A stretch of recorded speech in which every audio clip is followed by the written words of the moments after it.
What's up, Internet? Talking today about free tips to boost PC performance, and tip number 3 is not safe for work.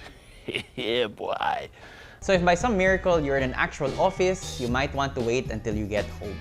Ang video na to ay handog ni cdkoffers.com. Marami kang mahahanap na iba't ibang uri ng software dito. May games, apps, activation codes for Windows 10. Check out our video on CDK offers in the video description. Mabilis, mura, and syempre legit dito. Madali lang mag-order, search for the software you need, add to cart, check out, daan ka sa payment options nila, wala pa isang minuto, finished. May legit working CD key ka na sa software na pinili mo.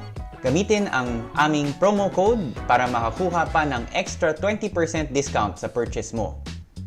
Kung naghahanap ka ng mura, legit, and original software, check out cdkoffers.com. Tip number 1 is determine who is worthy. All programs want to run on startup, but it's up to you to say if they're worthy of that honor. You want to keep the programs that start on startup to a bare minimum because the more programs that are running in the background, the more resources your system needs to devote to having those programs run. Imagine if you're trying to play a demanding game like COD, but you also have torrents running, and your Word file, and your Excel, and you're unzipping a file. You have Steam on, you have Viber on, you have Discord on, you have your browsers on because you need to search paano yung walkthrough dito kasi hindi ka makalampas sa level na to. All of those things add up pretty quickly, and even beefy computers with lots of cores and threads will bog down eventually. Doing this tip is easy. Just go to Task Manager, Startup tab, and then enable or disable any program that you don't want running on startup. Personally, I only allow ShareX, which is a screenshot tool which I use very regularly, Slack, Google Drive, Viber, and my BitTorrent downloading program. Those are the only things that I allow to run on startup. Tip 2, in line with keeping your PC lean, is making sure what gets installed on your computer. Some programs are a bit sketchy, and when you're installing them, they ask you, is it okay if I install another program which you don't actually need? So you need to be mindful of the installation screens that come up asking for your permission. Just don't click next, next, okay, okay, because you might actually be accepting programs that you don't need. You may also need to check the Advanced tab. Sometimes programs bury that option underneath that tab. Yung masakit pa dito, nag-yes ka nga. You approve the installation of a program that you most likely will never need and will just result in slowing down your computer. Tip number 3 is not safe for work. Yeah, boy.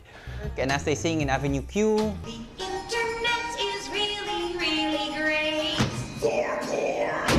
the internet is for porn, what you do in your free time is none of my business. But as with anything sex-related, be safe. In the offline world, that means using this. Ay, di pala. Actually, it's a thermal paste to, but looks quite similar, right?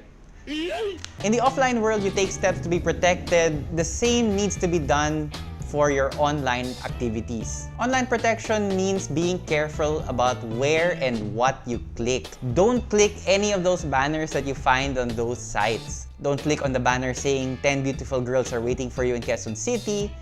Don't click begin download. Don't click enter email address. Basically, those pages are minefields.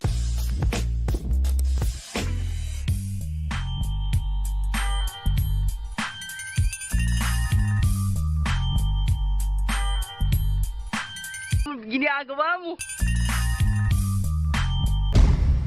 Those pages are littered with booby traps that a simple click can result in malware, can result in all sorts of really nasty bugs. Any interaction with those sites should be done cautiously. Never press OK, like OK to watch this video, or click here to close this window. Don't even use that to close. Use your browser commands. Be wary of the interface options presented to you by those sites.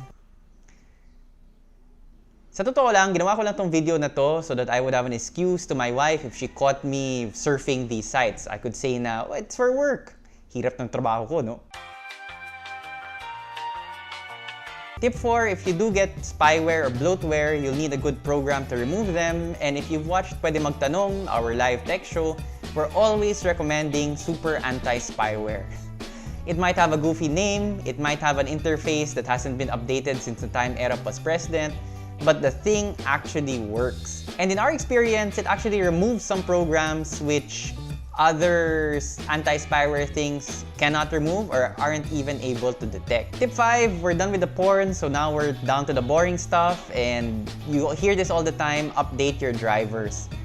Especially for new games, updated drivers can significantly enhance or improve the performance. Although I do have to note that updating drivers is not good all the time. Recently, both Nvidia and AMD's drivers have been a bit rocky. They're only supposed to do good things, but when you install them, actually it increases system instability. So my general advice is, if you are okay with the performance of your system, there's really no need to update drivers. But if you're looking for a performance hit, especially for new games, then updating might be an option. The general advice before was to update as frequently as possible, but really with the iffy nature of drivers nowadays, I'm a bit reluctant to suggest that. Last tip, number 6, is kind of dated. In the olden days, and I mean like really old Windows 3.1 days, the advice was to lessen the icons that you have on your desktop because they impact system performance. Your PC needs to draw on resources to display those icons, those images, those sprites. To be honest, I don't know how true that was then, and it's certainly not true now, in the sense that it takes a very minuscule amount of computing resources for modern computers to have those icons on the screen. So by all means, keep your desktop as messy as you want. But I got into the habit of not having any icons on screen, so I just automatically hide all icons. Besides, kung maraming icons sa desktop mo, paano makikita yung wallpaper mo? So those are 6 free tips to improve any PC's performance. If you want to hear more about tip number 3, please let me know in the comments so that I have a work reason to go to those sites. Thanks for watching.